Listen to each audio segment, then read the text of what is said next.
Prajani Patha, and I am the chair of AAXO, the Association of African Exhibition Organizers. And in continuing with a series of talks we're doing with experts and leaders in the industry to help us and support us in our businesses during times of COVID, today I have with me a very special colleague of mine, and that's Phumani Iyer, and she is the MD of Kinsana. Now, Phumani is an HR and labor law specialist, and I think particularly at this point in time, these are the experts that we all looking to. So Phumani, thank you so much for joining us today. Don't you want to give everybody just a little bit of background about who you are and why this is your specialty and how busy you are, obviously, at this point in time? Sure. Thank you, Prajani. So hi, everyone. My name is Phumani. Like Prajani said, I run my own business. It's a company called Kinsana HR Solutions. I've been in the HR, labor relations, self-development, professional mastery space for like 26 years now. And the focus has been, it's been fairly holistic. So it's starting from the individual and also looking at the organization. So it's personal and professional and organizational development as well as sustainability. So I look at all the measures in terms of productivity improvements linked to business issues as well as the individual issues. And to answer your question, this has definitely been a very interesting time. I've certainly been a lot busier around just helping business owners just cope. There's a sense of fear, there's a sense of anxiety, there's a sense of, oh my goodness, all this legislation, all the stuff that I need to know. So I've been spending the last couple of weeks just trying to, without simplify things, to help employers get a sense of what they can and cannot do, and also to sort of tie up the loose ends. You know, at one point it was, how do I pay my staff? How do I deal with my staff? How do I try to get some productivity? And now it's going into, well, I'm going back to work. What do I do? What don't I do? How do I put everything together? So that's been the sort of cycle that's been happening in this period. And also I'm a professional coach. And that also helps in terms of just keeping a sense of calm. So helping people also, get through this. And I want to say it's doable. You just need to put the pieces together. And I know that was your intention with having this conversation to sort of simplify it. So thanks for having me, though. I appreciate that. Pleasure. Absolute pleasure. I think right now I'm talking about being a coach as well, a professional coach as well, also gives you great insight into what is going on in that psychological mindset of people and business owners right now, the sense of fear, the sense of anxiety, and how we all function in this moment of crisis, and helps you understand what kind of solutions are necessary right now. Absolutely, absolutely. So the big question, I think, today is, we all seen the levels go down. We've seen different levels come up, and we're all wanting to know what level am I supposed to go back in? And especially in our industry, the exhibition and events industry, we're not sure yet. But I think it's really important that we prepare ourselves. And that is why I wanted you to be online. I think it's important for us to be very proactive in our approach, to prepare ourselves. So when we're ready to go, we know exactly what to do. So what would you consider important before we head back to the office? How should we start thinking about this move? Okay, so that's a very important question. And as I've said to a lot of employers, a starting point is in terms of your employee structure. What are you going to do with your employees? Who are you keeping? Who can't you keep? You have to be pragmatic in this sense. And also get your head around the people that you're keeping, what sort of systems you're going to have in place around staggered working hours. There's going to be limits around the number of people you can have, how people are going to be acclimated back into the workplace and that sort of thing. So this is your opportunity to think about that and structure your sort of rollout plan and start consulting and communicating with around this. And if you are also looking at the possibilities of a restructure or the retrenchment, even starting those sort of consultations now would be ideal, so that you can get the ball rolling. And I know you're in an unfortunate position, you may only be coming in at level 1. And on the plus side, this gives you a chance to sort out as much as you can on the employee side. Also sort out around payments. You know, a lot of employers are aware that it's no work, no pay in terms of the law, but they felt a little sad to do that sort of system. But also it's a chance for you to look at that and see what you can and cannot do and that sort of thing. Then preparing also to get back into the workplace is essential. So what you need to look at is around affordability, around the measures that you can implement for workplace safety, what sort of assessments you're going to need to do around risk factors for employees, what sort of tools you're going to be providing, because obviously that has to be a cost calculation, but also a practical calculation, who needs to get what. So preparing around that space, how you're going to get your workplace cleaned up so that you meet the requirements around compliance. So it's a two-pronged approach: getting your workplace ready, getting your employees ready. And I've been saying to employers as well, even if your employees are not with you, if they are working from home, you need to also make sure you have some systems in place for control. Because the pushback has been, especially from employers where most of the employees are working from home and they're paying them a salary, the pushback has been that productivity has dropped. So you need to also get your head around thinking about how you're going to manage that more effectively. So if you're going to have half your staff at work and half your staff at home, or all your staff at home, also have a system in place in terms of identifying productivity markers and managing that, and also holding your employees accountable. So yes, it's tricky in that sense, because you have to hold everything tightly. And just the last point around this, Progeny, is you need to communicate. It's your responsibility as the leader of the business to make sure that your staff know, hey, I'm still there.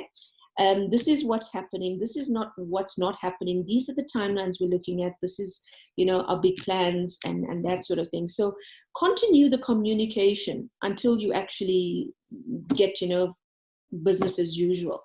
So those are the essential factors. Yeah. Something that you said now, it just made me think of something, because I think, we've heard in the industry and lots of businesses are struggling, so we have to cut back. And cutting staff has been some of the solutions, or staff layoffs for periods of time and things like that. But when we do that, we focus on the staff that we're laying off, or the staff that we going through a retrenchment process with. But what we may forget is to communicate that to the rest of the team. Absolutely. Because you come back and then you find there are a few people that are not there, and you didn't know that they weren't going to be there. Very valid. And another point that's come up is if you are doing salary cuts, for instance. So if you're not, besides the TERS cover that you're getting, you also are going to be in a position, and that's highly probable, that you may need to implement salary cuts and that. It's also essential to keep your staff motivation up around the salary cuts, because a lot of pushback from the employees has been, oh, well, if I'm taking a cut in salary, I'm going to drop my productivity.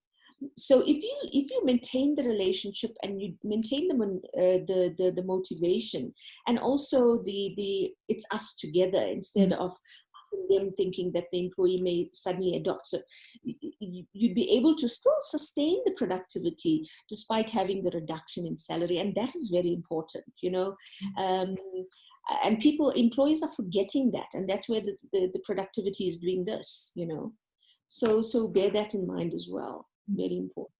Now, talking about workplace safety, I mean, immediately you start thinking about, okay, I need hand sanitizers and we need masks and those kind of things. But is there any other thing, do you think, over and above all of those expected protocols that we should take into consideration when we talk about making them feel comfortable within that office environment?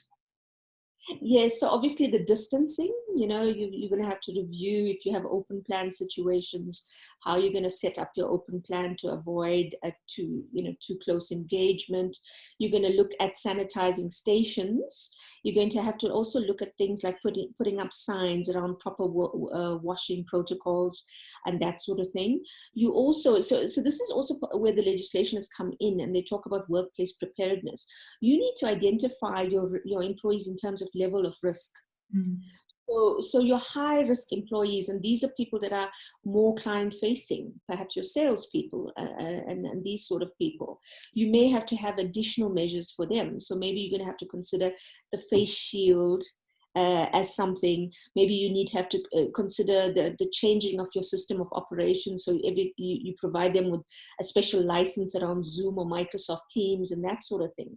So your starting point is first to assess the level of risk that your employee is exposed to, and from then you do your rollout. So not everybody has to have all these fantastic protective gear. It just depends on the level of risk, and you can stagger it down. But before you start, please, you have to go and look at your workplace and do a critical evaluation.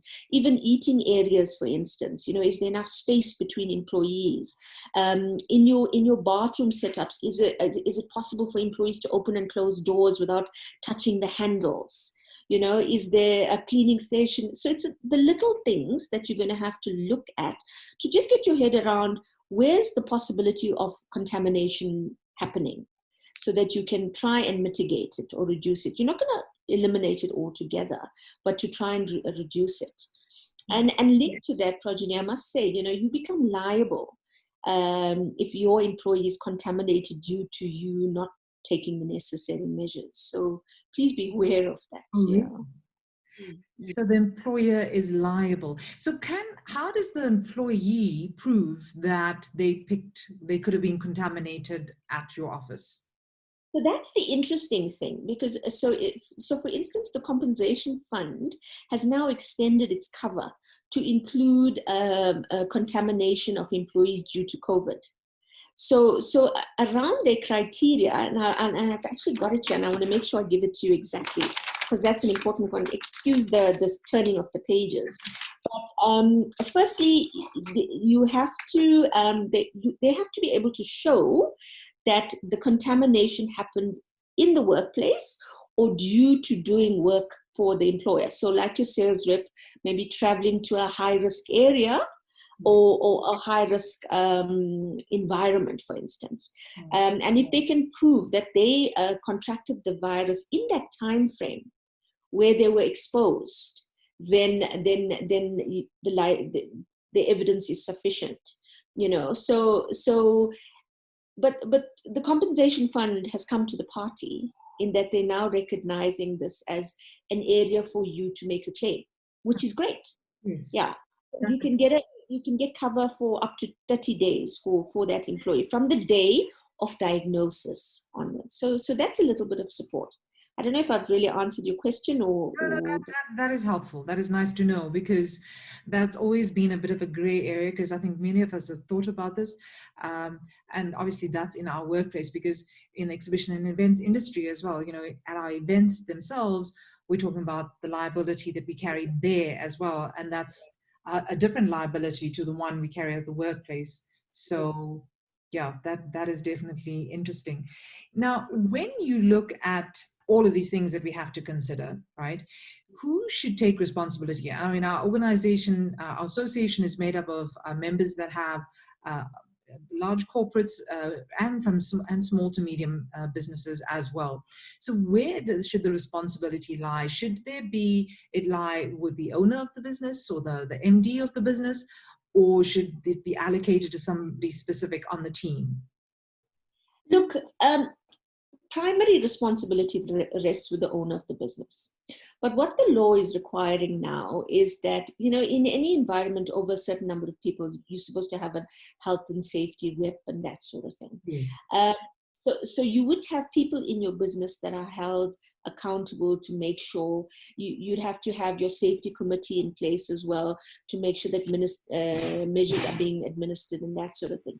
But with everything, if you as the employer can show that it was the employee's negligence, so you did everything that was in your power to do. You provided the safety gear. You sanitized the environment. You ensured the distancing was covered and things. But the employee was negligent. Then the liability will shift to the employee. But within the business environment, primary responsibility is with the owner of the business. Okay. Because you are employing these individuals, and you are saying that I take full responsibility of the space. Right. So, yeah. So then it would be advisable then to have put together a safety file in accordance with the regulations, right? Yes. Have that safety team available. And then with this, is this file just for my own purposes as the business owner, or should it be shared with my team, my staff? I think it's because, especially if you're having a committee, you're going to have a health and safety committee, you need to share this. Because remember, it's a joint accountability. Okay, so you need to make sure, for instance, as part of your responsibility, you need to make sure that you train your staff in terms of the proper usage of the mask. And the proper washing of the hands. I mean, it sounds almost counterintuitive, but it's stuff that you have to do, and talk to them about how the face shield. So probably in your expos, your guys will be wearing the face shield as well as the mask even. So you need to inform. And that's why I said it's communication. So it does become your responsibility before you roll out anything to provide that information to your employees so that they can follow through, and that links to the law and that sort of thing. You have to. So there is a national framework that people can log on to government's website and obviously pull that off there, right, in terms of reopening. And that's the scary thing, because there is so much legislation popping out. But the primary guide is the Disaster Management Act. And then linked to the Disaster Management Act, there's a whole lot of rules and best practices that are coming out. So there's a whole lot of legislation that is coming through. The Health and Safety Act is being amended, but a key part of the Health and Safety Act would need to be applied for you as the employer. But, to sort of simplify it, Progeny, I think it's you need to just apply good sense. Yeah. And necessary discretion. Don't ensure that you don't have too many employees working together and that sort of thing. So look at the guidelines. I know a lot of people were like, "Oof, goodness, what's going on?" Because the Disaster Management Act, for instance, was amended 3 times. and it's covering everything. So yeah, unfortunately, ignorance of the law cannot be used as the excuse. But again, just making sure your workplace is clean. If you suspect an employee has the virus or is a high potential to get the virus and therefore is going to expose other employees, put that employee on sick leave, ask them not to return to the workplace unless they until they get a clear bill of health, that sort of thing. So those are the protocols. Okay, you spoke about sick leave, which leads me to my next question now. Okay, so does the normal sick leave apply? Where if somebody gets sick and it's due to COVID, or you have to stay at home because we believe you have COVID and you're waiting for the test, where does that leave come out of? Is it No, so that's been an interesting thing, and I just did a couple of webinars around that, because that has been the big question. So some employees choose to self-quarantine without a clear diagnosis. Right. In that situation where this person hasn't clearly been identified as being ill, you shouldn't be tapping into your sick leave allocation, because if you think about the nature of sick leave, it is for sickness. So in that case, most employers need to make a decision as to whether I'm going to grant this person the leave, make them take their annual leave, in the form of a special leave, or take the annual leave. I mean, my advice would be to ask them to take the annual leave. because you're exposing yourself to risk around offering a special leave. Because what about the employee that sort of thinks they've been exposed and now wants to self-quarantine? What happens to, you'll have an influx of applications for special leave. And if you're making the offer to one employee, you're going to have to make it to all of them, because then it becomes an unfair labor practice. So my advice is to steer clear from offering any sort of special leave around somebody that wants to voluntarily self-quarantine and that sort of thing. So the sick leave will kick in once it's been a confirmed case of the virus. And then the normal sick leave will apply, the 30 days of the 3-year cycle. All you need to remember around your sick leave is it doesn't mean it's 10 days a year. Oh, imagine 10 years.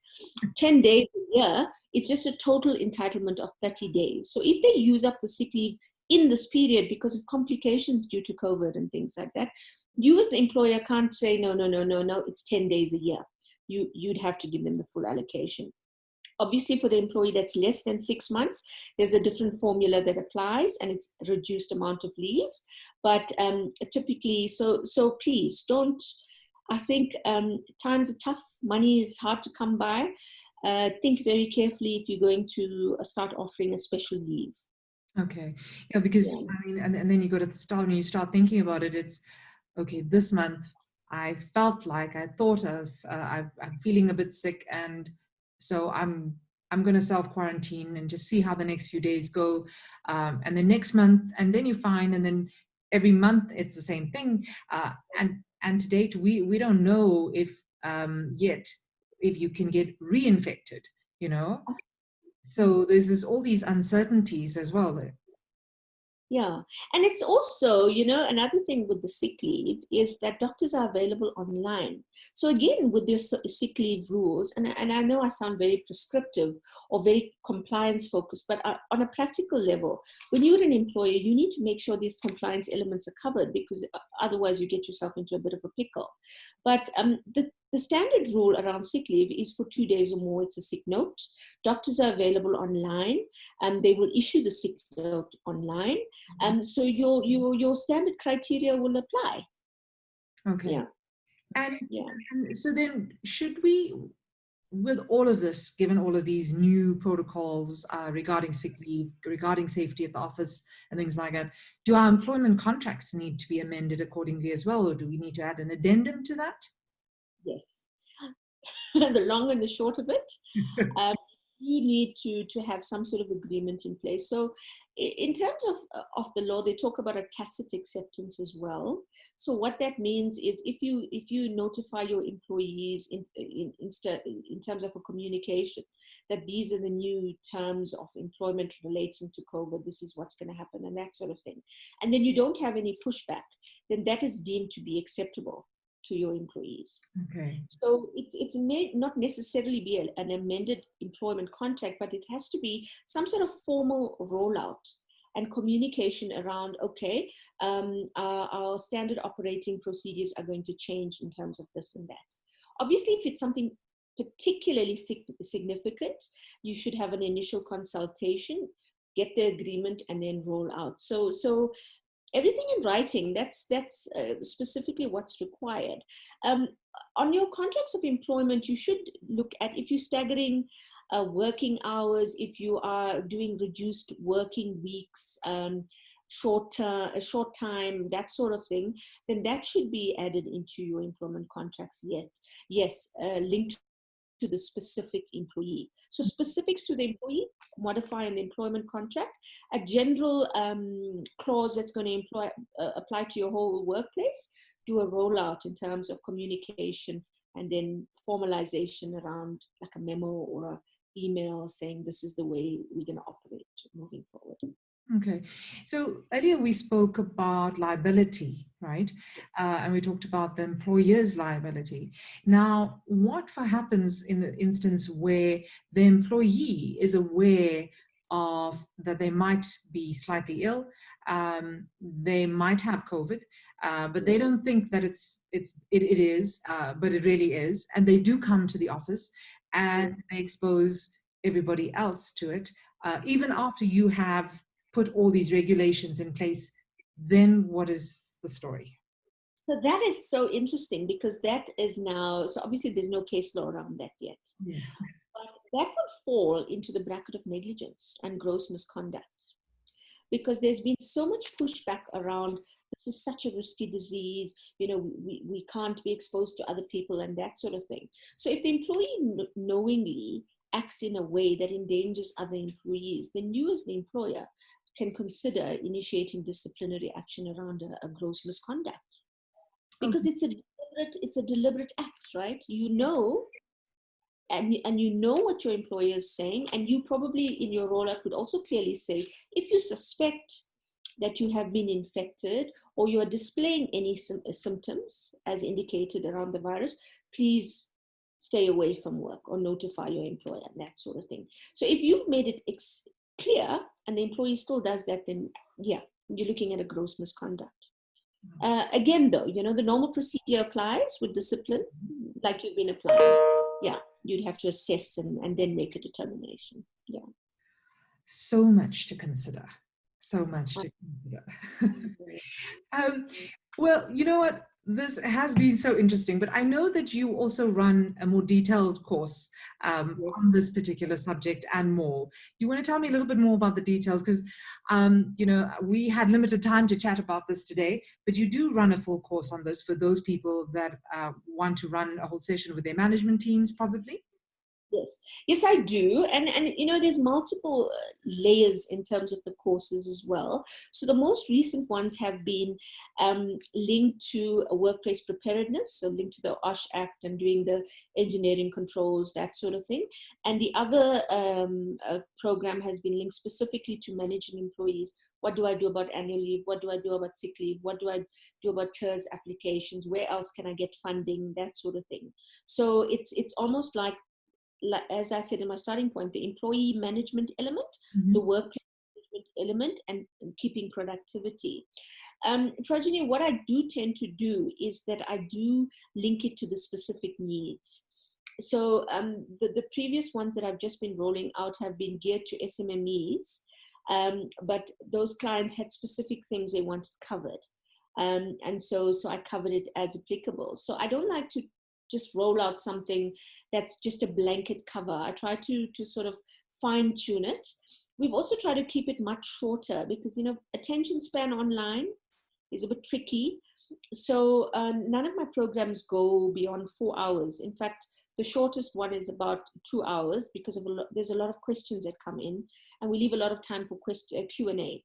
So that's been the span. So employees can reach out to me and we can talk about their specific needs and see if they want to do training for their staff, or they just want to sort of sort out the stuff that's happening now. So it depends very much. Yeah. Okay. Yes, and there's so much stuff to consider. And I think as business owners and management teams, there is so much going on, and we want to get this right. We as an industry, we're a very responsible industry. We act very responsibly, and I think safety first has always been our priority, whether it's in our offices or at our events. And we have staff that we treasure, that we worked with for many years, and we want to make that environment safe as well. The other question, I know you and I chatted about this earlier, but something else we were talking about, and I think it's just important for us to consider, is we've all gotten so comfortable working at home now. And you want to reopen that office. And then there's that, you might get the kickback from your employees saying, but I'm very comfortable and I'm still able to accomplish what I'm able to accomplish. So how do you handle situations like that? That's where the consultation comes in. And like I was saying to you earlier as well, there's been slumps in terms of productivity, which was the other element. So some employees are working hell for leather at home and delivering even more than they normally delivered. And then you would obviously have to ascertain, is this a sustainable thing? Can I provide also the talk around that is, can I also provide enough safety for that employee if they work from home? Am I still going to discharge my obligation to them? So you'd have to assess that there as well. But like I was saying to you earlier, you need to have very defined outputs spelled out if you want to continue or you're prepared to allow an employee to work from home. And you need to manage them quite tightly, which becomes a bit difficult. A lot of employees, sadly, and that's been the pushback, or that's been the feedback I've been getting from clients, and we've had to handle that. A lot of employees have been taking this as an extended holiday, even though they've been expected to deliver.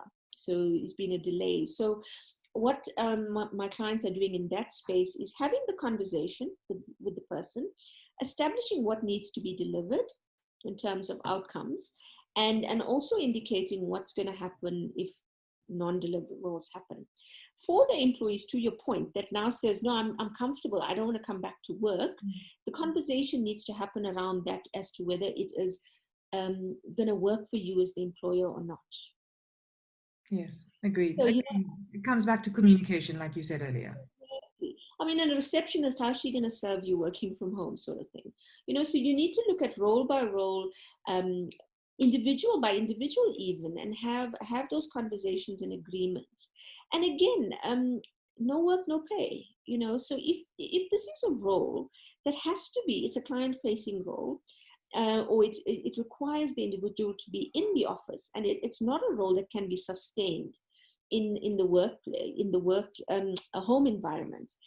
You have consultation, and if the employee is refusing, then they're not meeting the operational requirements, and that becomes a dismissal around incapacity. Okay. Yes, Yeah. right now that's really not the direction any of us want to go in. I mean, it's all about collaboration and communication. So I think it's very important. Like I suppose communication is key, and I think also understanding the anxiety that everybody is going through right now is important. And the need to work together. And obviously, if you have staff that value their positions and value their jobs, you should be able to create a very conducive environment for everybody to work in. Yes, and I think it's very important, and that's why I was saying to you earlier as well, I've been doing a lot of coaching because people are struggling to cope. So you as the employer as well need to try and keep the motivation levels high, need to lead by example in terms of your mindset, your approach. They talk about the crucible leader now. In fact, that's some training I've had to do as well around leadership in a difficult time, So you're going to have to work harder to keep your motivation up, and your inspiration to your staff has to be optimal. But again, it's tough. I know. So a lot of the people I've been coaching are leadership people because they're struggling to keep the happy face and the motivation. Yeah. But it's so essential. It's something that has to happen now. Absolutely. So it's a tricky time, but we can look for the silver lining. And if you get your staff on your side through collaboration and engagement, and us together, we're going to make it through. I've heard some amazing stories from clients as well, where they've managed to get that right, and staff have been absolutely reasonable. They've been going the extra mile. They've been doing lots of extra stuff, and really, really getting on board to keep their business alive. So it's possible, Absolutely. Yeah. Wonderful. Pomini, thank you so much for your time. We really, really appreciate it. I know it's just the tip of the iceberg. But it's a great start. It's a great start, I think, for us in the exhibition and events industry. We're planning to bring us up from level 1 to hopefully level 2 or 3. So we're working very hard together with government to bring our industry and reopen our industry again. Because we're all very passionate about what we do. And to create that environment is really important, a very positive environment with good leadership is important. So our conversation today, I think, is going to be very meaningful to lots of people. So thank you. My pleasure, and I wish you well. I mean, it's such a dynamic, exciting industry to be in. So I'm looking forward to some new innovative approaches that are going to apply moving forward. Absolutely. It's going to be fun to watch. Yes. Thank you so much, Prajani. Thank you. And if anybody wants to get in touch with you, obviously we will share your details. It's Pumani Iyer, she's the MD of Kinsana. So thank you very much for today. We'll share those details. Keep following us and keep continuing watching. We'll be sharing lots of more leadership and expert talks on our channel. So thank you very much for joining us.